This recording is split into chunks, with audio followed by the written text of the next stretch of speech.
Hello students, hope you all are doing well. So previously આપણે auditing and corporate governance 2 એનું unit number 2 જે છે એમાં discuss કરતા હતા about the provisions that has been given in the Companies Act 2013. બરાબર Companies Act 2013 ની અંદર તમને જેટલી પણ provisions આપી હતી regarding the divisible profit એના વિશે આપણે ડિસ્કસ કરેલું. Now we are focusing on to the dividend. તમને ડિવિડન્ડ જે છે એ બે પાર્ટની અંદર ડિવાઇડેડ આપેલા છે. First one is the interim dividend and second one is the final dividend. Final dividend વિશે તમે જાણો છો અને ઇન્ટિરિમ વિશે બી પ્રોબેબલી જે છે એ તમને આઈડિયા હશે જ કે ભાઈ વર્ષના વચ્ચેના ગાળામાં ક્યારે પણ જે છે એ ડિવિડન્ડ ડિક્લેર કરવામાં આવે, કંપની પાસે જે છે એ એક્સ્ટ્રા પ્રોફિટ હોય બરાબર, તો ક્યારે બી કંપની જે છે એવું એક્સ્ટ્રા કંઈ પણ ડિવિડન્ડ જે છે એ માર્કેટની અંદર ડિક્લેર કરે છે, that is known as the interim dividend. આટલી તમને બેઝિક ઇન્ફોર્મેશન છે. Now let us go with some other ideas or we can say that some other provisions. બરાબર, તમને આની અંદર interim dividend નું introductory part as well as આખી government સાઇડથી જેટલી પણ તમને ગાઈડલાઇન્સ છે એ પ્રોવાઈડ કરવામાં આવી છે. ક્યારે તમે મૂકી શકો, કયા પ્રોફિટમાંથી, whether it is the capital profit or revenue, કેપિટલમાંથી તમે ડિક્લેર કરી શકો કે નહીં, કેટલા ટાઈમ પીરિયડની અંદર ડિક્લેર કરી શકો, ક્યાં એવી પ્રોવિઝન મૂકેલી હોય તો તમે ડિક્લેર કરી શકો. Fine, let's talk about that. First કીધું છે તમને ઇન્ટિરિમ ડિવિડન્ડ અને પછી સાથે સાથે આપણે ફાઇનલ ડિવિડન્ડ બી ડિસ્કસ કરશું. બરાબર, સો જોઈએ કેવી રીતે ઇન્ટિરિમ અને ફાઇનલ ડિવિડન્ડ જે છે ડિક્લેર કરવામાં આવે છે. Interim dividend is paid generally in the mid of the year for the period of 6 months. બરાબર, ઇન્ટિરિમ ડિવિડન્ડ જે છે એ જનરલી જે છે એ મિડ ઓફ ધ યર ની અંદર જે છે એ મૂકવામાં આવે છે. શું કામ મિડ ઓફ ધ યર અને શું કામ આપણે જે છે એ મિડ ઓફ ધ યર નો જ કોન્સેપ્ટ ડિસ્કસ કરીએ છીએ દરેક જગ્યાએ? કારણ કે રીઝન ખાલી એટલું છે કે તમને 6 મહિના પછી આઈડિયા આવે, કારણ કે વર્ષ ચાલુ થઈને 2-3 મહિના પછી તમને ન ખબર પડી જાય કે તમારા હાથમાં પ્રોફિટ છે કે નહીં. યુ કેન ડિક્લેર ડિવિડન્ડ એવી તમને 2-3 મહિના પછી આઈડિયા ન હોય. અને બીજી એક વસ્તુ એ છે કે 8-9 મહિના પછી આવું ડિવિડન્ડ ડિક્લેર કરવાનો કોઈ મિનિંગ નથી હોતો, કારણ કે તમે યરલી તો જે છે એ એવું એના કરતાં તો બેટર એ છે કે તમે 2-3 મહિનાની વેઇટ કરીને આખું ફાઇનલ ડિવિડન્ડ જ આપો. ઇન્ટિરિમ ડિવિડન્ડ ક્યાંય પણ કમ્પલસરી હોતું નથી. ક્યાંય બી કંપનીઝ એક્ટમાં બી એવું કમ્પલસરી નથી લખેલું. આ તો એ લોકો એવું કહે છે કે તમે તમારા આર્ટિકલ ઓફ એસોસિએશનની અંદર જો મૂકેલું છે, એવી પ્રોવિઝન મૂકેલી છે, then you can declare it. બરાબર, અને સર્ટેન એના જે છે એ રૂલ્સ આવે છે. અધર ધેન ધેટ કંપનીઝ એક્ટના ટેબલ એને તમે કન્સિડર કરતા હોય તો એની પોલિસીસ અકોર્ડિંગ ટુ તમે જઈ શકો છો. Let's talk about that. It is paid as per the provisions of Companies Act 1956 and in accordance with Articles of Association. બરાબર, કહેવાનો મતલબ એવું છે કે આ વસ્તુ જે છે એ તમને પ્રોવાઈડ કરવામાં આવી છે. અને પ્રોવિઝન ક્યાં? તો કે કંપનીઝ એક્ટ. બરાબર, તમને કંપની ધારો 1956 નો કંપની ધારો ખબર જ છે. So Companies Act 1956 માં and in accordance with the Article of Association. બરાબર, કંપનીના મેઇન બે ડોક્યુમેન્ટરી એવિડન્સ હોય, એક છે memorandum of association, another one એ છે આર્ટિકલ ઓફ એસોસિએશન. બરાબર, બંને વસ્તુ જે છે આપવામાં આવેલી હોય છે. સેકન્ડ તમને કહે છે કે in the absence of articles of association table A is taken into consideration. Profit is calculated for 6 months for the distribution of dividend. કહેવાનો મતલબ એવું છે કે કાં તો article of association, if you do not have article, see AOA compulsory નથી હોતું, એમઓએ compulsory હોય છે, દરેક કંપની બનાવવાનું જ હોય છે. આ વસ્તુ તમે સેક્રેટરીયલ પ્રેક્ટિસ અને કોમર્શિયલ કોરેસ્પોન્ડન્સ SPNCC કરીને તમારે એક સબ્જેક્ટ આવતો 11-12 ની અંદર, એની અંદર આ દરેક વસ્તુ સ્પેસિફાય કરવામાં આવતી જ્યારે કંપનીનું તમે ઇન્કોર્પોરેશન જે છે એ સ્ટડી કરતા હતા ત્યારે. બરાબર, શું કહેવાનો મતલબ એ લોકોનો એવું છે કે જો આર્ટિકલ ઓફ એસોસિએશન તમારી પાસે અવેલેબલ નથી, then you can take table A into consideration. બરાબર, જે કંપનીઝ એક્ટનું ટેબલ A છે એને. અને પ્રોફિટ જે છે એ 6 મહિનાનું કેલ્ક્યુલેટ કરવામાં આવે છે. એમાં દરેક વસ્તુના પાર્ટલી એક્સપેન્સીસ અને પાર્ટલી ઇન્કમ જે છે આપવામાં આવે છે, ને એના બેઝિસ ઉપર જેટલા પણ પ્રોફિટ જે છે એ કન્સિડર કરી પછી એના ઉપરથી ડિસ્ટ્રીબ્યુશન કરવામાં આવે છે. ફાઇન, સો જેવી રીતે આપણે 1 વર્ષની ટ્રીટમેન્ટ દેતા હોય ને એવી જ રીતે 6 મહિનાની ટ્રીટમેન્ટ આપી અને તમને જે છે એ પર્ટિક્યુલરલી તમે ડિવિડન્ડ જે છે ડિક્લેર કરી શકો છો. બરાબર, નેક્સ્ટ તમને કહે છે કે the management passes the resolution for the distribution of dividend. along with the permission granted by the members of general meeting. બરાબર મેનેજમેન્ટ જે છે એ એના માટે ખરડો પસાર કરે છે, રિઝોલ્યુશન પાસ કરે છે, and after passing the resolution they distribute the dividend along with the permission granted by members of general meeting. See અહીંયા આપણે જે વસ્તુ ડિસ્કસ કરીએ છીએ it is the member of general meeting. Board of directors ની વાત નથી કરતા, બરાબર. Here we are not talking about the board of directors. આગળ જ્યારે ફાઇનલ ડિવિડન્ડ આવશે હું ત્યારે તમને એ બંને વસ્તુનો ડિફરન્સ સમજાવું છું કે કઈ વસ્તુને બોર્ડ ઓફ ડિરેક્ટરમાં તમે કન્સિડર કરી શકો છો અથવા તો એના ઓપિનિયન કન્સિડર કરી શકો છો. એન્ડ સેકન્ડ વન એ છે કે જનરલ મિટિંગના member, see both the people are different. Fine. So એને અકોર્ડિંગ ટુ આપણે જવાનું છે. Let us discuss about the guidance to the management regarding announcement of interim dividend. Interim dividend જે છે એના એના માટે મેનેજમેન્ટને શું તમે એને કેવી રીતે અનાઉન્સ કરી શકો છો એના માટે મેનેજમેન્ટને ગાઈડલાઈન આપેલી છે. ઓર તમે આને એવી કન્સિડર કરી શકો છો કે ઓડિટરે કઈ કઈ વસ્તુ ધ્યાનમાં રાખવાની હોય as a part of his duties regarding interim dividend. બરાબર. ઓડિટરને છે ને દરેક વસ્તુમાં ઓડિટરનો ભાગ હોય જ. પછી એ પાર્ટ યરલી તમે ડિવિડન્ડ જે છે એ માર્કેટની અંદર મૂકો છો કે યરલી મૂકો છો ઓર એલ્સ ફાઇનલ ડિવિડન્ડ મૂકો છો, બેમાંથી કોઈ બી ડિવિડન્ડ હોય. બરાબર. એ વસ્તુ અહીંયા તમને આપવામાં આવેલી છે. સી ફર્સ્ટ શું કે છે, it should be verified whether the management has authority to declare dividend according to the company's article of association or not, and if it doesn't possess such authority it should be obtained. As well as if table A has been adopted there must be provision regarding this in it. બરાબર. એટલે C તમે આ વસ્તુ તો study કરી જ ગયેલા છો કે જો કોઈ બી કંપની એઓએ નથી બનાવેલું, ઇટ મીન્સ કે આર્ટિકલ ઓફ એસોસિએશન નથી બનાવેલું, દેન એ કંપની ટેબલ એ જે છે એને અડોપ્ટ કરશે અને એને પછી ટેબલ એના રૂલ્સ રિગાર્ડિંગ જે છે એ જવાનું. ફાઇન. સો અહીંયા તમને પહેલી જ વસ્તુ એ કહે છે કે મેનેજમેન્ટની પાસે શું અધિકાર છે, એવી કોઈ ઓથોરિટી છે કે એ ઇન્ટિરિમ ડિવિડન્ડ ડિક્લેર કરી શકે.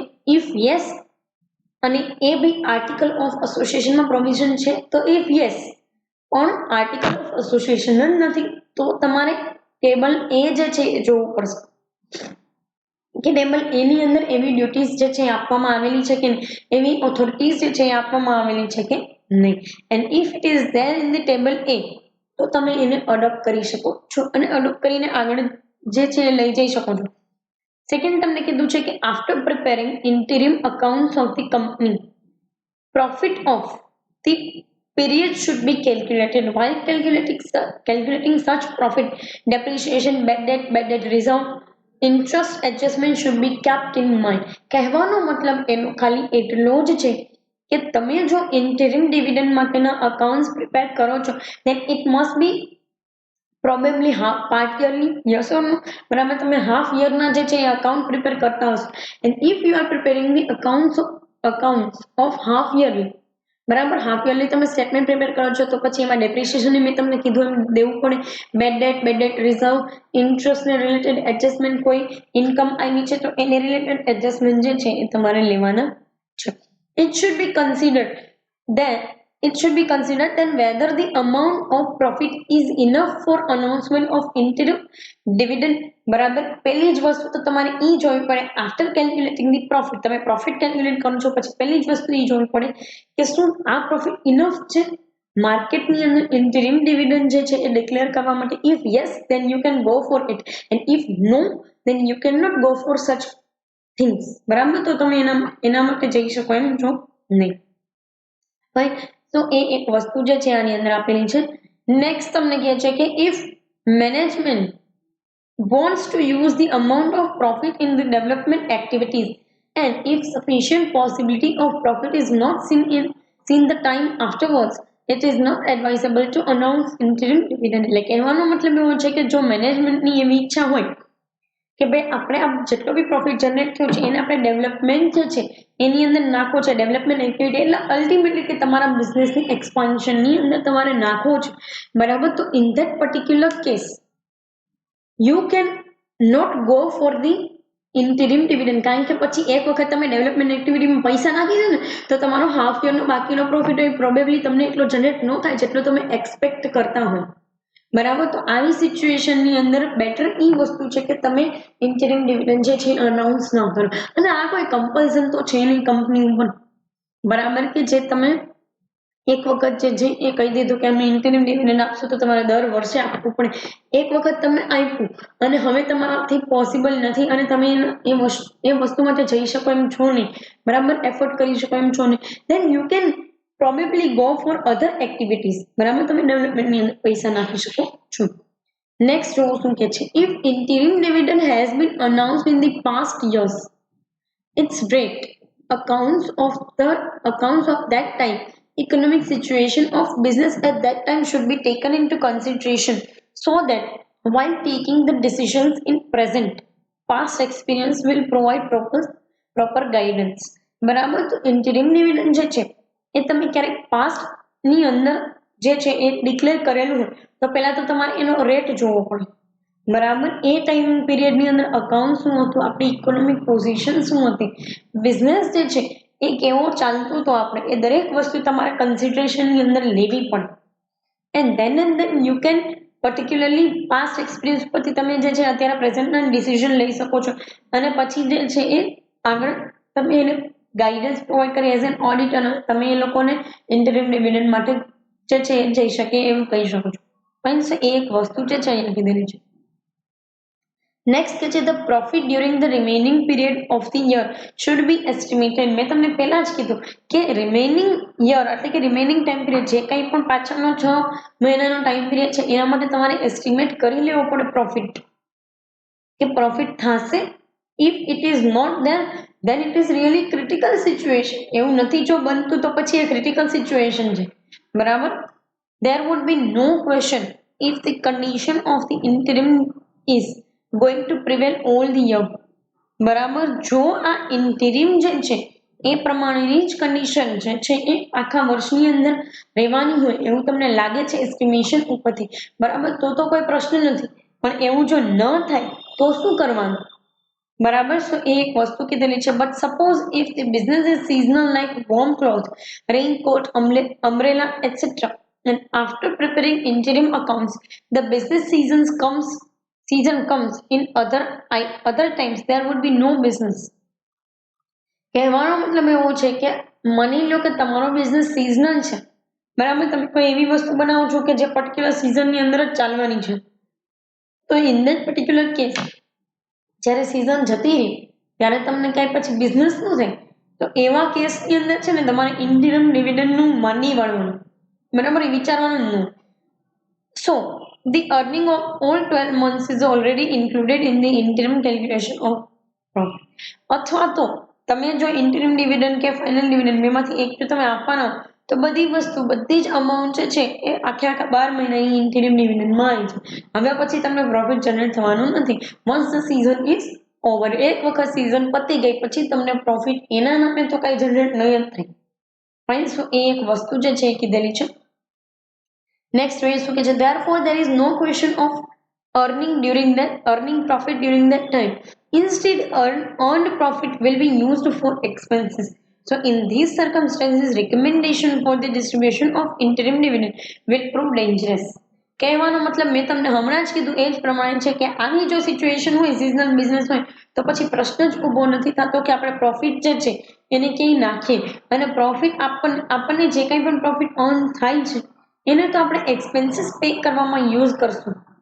તો આવા સર્કમસ્ટન્સીસમાં ઇન્ટરિમ ડિવિડન્ડ ડિસ્ટ્રીબ્યુશનની જે કાંઈ પણ રેકમેન્ડેશન હોય એ ખરાબ સાબિત થઈ શકે, બરાબર, કંપની માટે જે છે નુકસાનકારક વસ્તુ થઈ શકે. નેક્સ્ટ જુઓ તમને શું કહે છે, while estimating future factors like orders in hand, product capacity, બરાબર, ઓર્ડર તમારા હાથમાં કેટલા છે, પ્રોડક્શન કેપેસિટી કેટલી છે, prices of goods, labor, government policies etc will affect the profit. એ વાત સાચી છે. તમે આગળનું પ્રોફિટ જ્યારે એસ્ટિમેટ કરતા હોય ને તો તમને ઘણા બધા જે છે ફેક્ટર્સ અફેક્ટ કરતા હોય, જેમ કે ફ્યુચરમાં આપણા હાથમાં ઓર્ડર કેટલા હશે, કેટલું જે છે એ માલનો ઓર્ડર આપણને મળશે, આપણી પ્રોડક્શન કેપેસિટી એની સામે કેવી છે, પ્રાઇસ ગુડ્સની કેવી આપણે રાખશું, લેબરના શું રેટ રહેશે, ગવર્મેન્ટની પોલિસી કાંઈ ચેન્જ થઈ શકે નહીં. If such effect is inconvenient, no possibility of profit is see, બરાબર. જો એવી કન્ડિશન છે એ અનફેવરેબલ છે તો પછી તમને પ્રોફિટ જે છે એની પોસિબિલિટી ક્યાંય દેખાશે નહીં. Management and auditor of the company are considered liable for this. અને જ્યારે પણ આવું થાય ત્યારે મેનેજમેન્ટ અને ઓડિટર, કંપનીનું ઓડિટર અને મેનેજમેન્ટ જે કોઈ પણ વ્યક્તિ કરતા હોય અથવા જેટલા બી લોકો મેનેજર્સ લોકો હોય એનો આમાં હાથ હોય એવું માનવામાં આવે છે. Precise estimates of the company's business potential and future profit in the remaining period of financial year should be ascertained. કહેવાનો મતલબ એવો છે કે તમે જે છે એ અમુક વેની અંદર એસ્ટિમેટ જે છે એ કાઢો જેથી કરીને કંપની જે છે એના બિઝનેસ પોટેન્શિયલ જે છે એના વિશે તમને આઈડિયા આવે. બરાબર, અમુક જે છે એ ફ્યુચર પીરિયડની અંદર તમને કેટલો પ્રોફિટ થશે એનો બી તમને આઈડિયા આવે છે અને તો તમારે પહેલેથી જ એસ્ટિમેટ કરી રાખવું પડે. અધરવાઇઝ જો છે એ તમે તો માની લો કે એક પ્રોવિઝનના નામે જે છે ઇન્ટરિમ ડિવિડન્ડ બધું જાહેર કરી દે પછી ટાઈમ એવો આવે કે ફાઇનલ ડિવિડન્ડ દેવાના આપી આગળ પૈસાનું ફાઇન કે જે અલ્ટિમેટલી તમારે દેવાનું હોય છે કમ્પલસરીલી. It cannot be considered fair to allocate interim dividend if the company is likely to face liabilities in future. કંપનીની ફ્યુચરની અંદર લાયબિલિટીઝ થવાની છે એ વસ્તુ આપણને ખબર જ છે. તો આવી સિચ્યુએશનમાં છે ને તમારે કોઈ પણ રીતે ઇન્ટરિમ ડિવિડન્ડ જે છે એ જાહેર કરવાનું હોતું જ નથી, એને ડિક્લેર જ ના કરાય. ફાઇન, સો એ એક વસ્તુ આપેલી છે. જો શું કે છે, before announcing the rate of interim dividend, rate of final dividend should also be considered. Generally, the rate of final dividend is more than that. Auditor should see it that if the rate of final dividend does not increase, at least it should be maintained. There is a danger of losing reputation if the final rate reduces. The graph of reputation of the company in the mind of shareholder and investor would go down too. There will be inconvenient reaction of this in on the share market. બરાબર, કહેવાનો મતલબ એનો એવો છે કે જો તમે interim dividend જે છે એનો રેટ ડિસાઇડ કરો છો, કાંઈ પણ જે છે એનો દર ડિસાઇડ કરો છો એનો રેટ, બરાબર. સો કહેવાનો મતલબ એવો છે કે if you are going for the rate that must not be particularly exceed the percentage of final dividend. બરાબર, ફાઇનલ ડિવિડન્ડના પર્સન્ટેજ જેટલા પણ છે એનાથી વધવો ના જોઈએ અને ફાઇનલ ડિવિડન્ડના પર્સન્ટેજ ઓલવેઝ આના કરતાં વધારે જ હોય છે. બરાબર, તો ઇન્ટરિમ ડિવિડન્ડ એટલું બધું વધારે નહીં આપી દેવાનું કે જેથી કરીને ઇન્વેસ્ટર્સના માઇન્ડમાં તમારી કંપની માટે ખોટી ઇમેજ જે છે એ ક્રિએટ થાય, કારણ કે આનાથી તમારી રેપ્યુટેશન જે છે એને નુકસાન થાય એવી સિચ્યુએશન આવી શકે છે. બરાબર, અને તમારી રેપ્યુટેશન જે છે એ જ તમારા શેર માર્કેટમાં ટકવાનો રસ્તો હોય છે. So in that particular case, you have to focus on these kind of parts, these kind of situations. Right? So એ એક વસ્તુ જે છે આપેલી છે. Next તમને કહે છે કે in the provisions of Companies Act, we have seen that dividend should be allocated in cash only. બરાબર, આપણે કંપનીઝ એક્ટની પ્રોવિઝનની અંદર એવું જોયું હતું કે ડિવિડન્ડ જે છે એ કેશમાં જ આપવાનું છે. બરાબર, therefore the company's cash liquidity has to be checked. Even if the profit earned by the company is good, but it is invested in the business, then does not have enough cash for the distribution of dividend, and it has announced interim dividend. Assets of the company will have to be sold at a very low price. Existence of business might be endangered.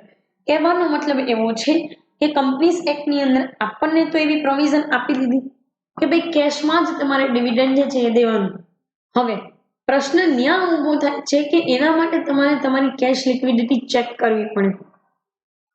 Cache liquidity check કરો છો, કંપનીનો profit સારો છે પણ કંપનીએ જે છે એ profit બિઝનેસની અંદર જે છે એ મૂકી દીધો છે, એટલે કે ઇન્વેસ્ટ કરી દીધો છે. હવે કંપની પાસે એટલો ઇનફ પ્રોફિટ છે નહીં કે એ તમને ઇન્ટિરિમ ડિવિડન્ડ આપી શકે. Yes or no? So in that particular case, if they have announced interim dividend, તો પછી તમારે અસેટ વેચીને કેશ ઊભી કરવી પડે, લિક્વિડિટી લઈ આવવી પડે. અસેટ વેચીને તમે જે કાંઈ પણ કેશ ઊભી કરો છો તો એ અસેટ તમે તાત્કાલિક વેચશો એટલે તમારે ઓછી પ્રાઇસે વેચવી પડે, લો પ્રાઇસે. હવે વેચી દો છો તો આનાથી બિઝનેસ જે છે એની ઇમ્પેક્ટ કેવી માર્કેટમાં ખરાબ પડે કે ભાઈ આવું બિઝનેસ હોય કે જે બિઝનેસની અંદર અલ્ટિમેટલી જે છે એ આપણે પૈસા જે છે એ વસ્તુઓ વેચીને જનરેટ કરવા પડે, મિલકત વેચીને જનરેટ કરવા પડે, તો એ વસ્તુ સારી કહેવાય નહીં. નેક્સ્ટ તમને કે છે it should be verified whether the work of distributing interim dividend is ultra-virus or not. Ultra virus એક લો છે, અથવા તો કહી શકાય કે એક લેટિન વર્ડ છે જેનો લો ની અંદર આપણે સિમ્પ્લિફાઈડ લેંગ્વેજ ની અંદર જોવા જઈએ તો અલ્ટ્રા વાયરસ ઇઝ સમહાઉ ઇનવેલિડ, બરાબર, એને તમે ઇનવેલિડ તરીકે ગણી શકો. કહેવાનો મતલબ એવું છે કે એ વસ્તુ ઓડિટરે વેરીફાઈ કરી લેવી જોઈએ કે ડિસ્ટ્રીબ્યુટિંગ ઇન્ટિરિયમ ડિવિડન્ડ જે છે એનું ડિસ્ટ્રીબ્યુશન જે છે એનું ટાસ્ક વેલિડ છે કે ઇનવેલિડ, બરાબર. તો એ બી એક વસ્તુ છે.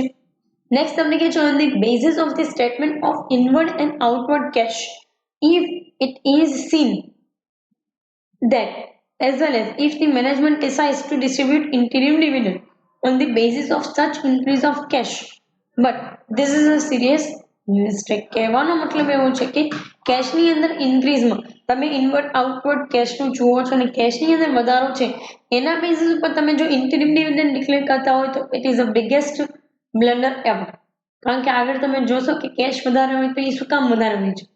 Auditor should explain management the difference between cash book and P&L account. એ તો ઓડિટર નું કામ છે કે એને જે છે એક્સપ્લેન કરવું જોઈએ કે આ તમારી કેશ બુક છે એ આખી અલગ વસ્તુ છે ને P&L અકાઉન્ટ અલગ વસ્તુ છે. P&L અકાઉન્ટ ની અંદર તમે એક્સપેન્સ ઇન્કમ જે છે એનો રેકોર્ડ રાખો છો, કેશ બુક ની અંદર કેશ નો રેકોર્ડ રાખો છો અને કેશ જે છે એ તમારી પોઝિશન જે છે એ હંમેશા સાચી જ બતાડે એ જરૂરી નથી, બરાબર. માની લ્યો કે હું દેણામાં છું, મારા ઉપર 5 લાખ રૂપિયાનું દેણું છે, અત્યારે મેં જે છે એ માર્કેટની અંદર વસ્તુઓ વેચીને 50,000 રૂપિયા જનરેટ કરીને અત્યારે મારી લિક્વિડિટી 50,000 છે, અત્યારે મારી પોઝિશન જે છે એ 50,000 બોલે છે, અત્યારે મારી પોઝિશન સારી લાગે છે, પણ પેલું 5 લાખનું જે દેવું છે એનું શું, બરાબર. તો આ એવી જ વસ્તુ એક થઈ. જો આગળ તમને કહીશ company has received cash. See, sometimes it happens that seeing cash in hand appears more, but profit and loss account may show loss. બરાબર, મેં જેમ અહીંયા તમને કીધું એ જ રીતે એ લોકો કહે છે કે ઘણી વખત એવું બનતું હોય કે કેશ બુક જોઈને એવું લાગે કે કેશ ઇન હેન્ડ જે છે એ વધારે છે, આપણા હાથ ઉપર અત્યારે કેશ જે છે એ વધારે છે રોકડ, બરાબર, પણ બનતું એવું હોય કે પ્રોફિટ એન્ડ લોસ અકાઉન્ટ જે છે એ લોસ બતાડતો હોય, તમને P&L અકાઉન્ટ લોસ બતાડે છે. તો આનો એક કોન્ટ્રારી કેસ પણ બને કે કેશ ઇન હેન્ડ જે છે એ ઓછી બતાડતી હોય પણ P&L જે છે એ પ્રોફિટ બતાડે છે. Therefore, it is not proper to take decision of allocation of interim dividend on the basis of cash on hand. એટલે આ વસ્તુ બિલકુલ પણ પ્રોપર નથી કે તમે કેશ ઓન હેન્ડ જે છે એના બેસિસ ઉપર એ વસ્તુને ડિસ્કસ કરો કે ઇન્ટરિમ ડિવિડન્ડ દેવું કે નહીં. મેં જેમ તમને કીધું એમ કેશ ઓન હેન્ડ જે છે એ અલ્ટિમેટલી એક કહી શકાય કે આઉટકમ જે છે, બીજી વસ્તુનો આઉટકમ જે છે એના ઉપર પણ આધાર રાખવો. Fine. So even if P&L account does not show profit, there can be more cash on hand in the following circumstances. નીચે તમને છે ને 4 જે છે એ પોઈન્ટ્સ આપેલા છે, શું કે છે જો કે એવું પણ બની શકે કે P&L account ભલે પ્રોફિટ જે છે નથી બતાવતું બટ સ્ટીલ આપણા હાથમાં પોઝિટિવ કેશ ઓન હેન્ડ હોઈ શકે, બરાબર. So let's take a look કેવી રીતે હોય એ વસ્તુ. તો કે asset of the company have been sold and cash has been received but later the amount has not been invested in the purchase of other asset or other investment.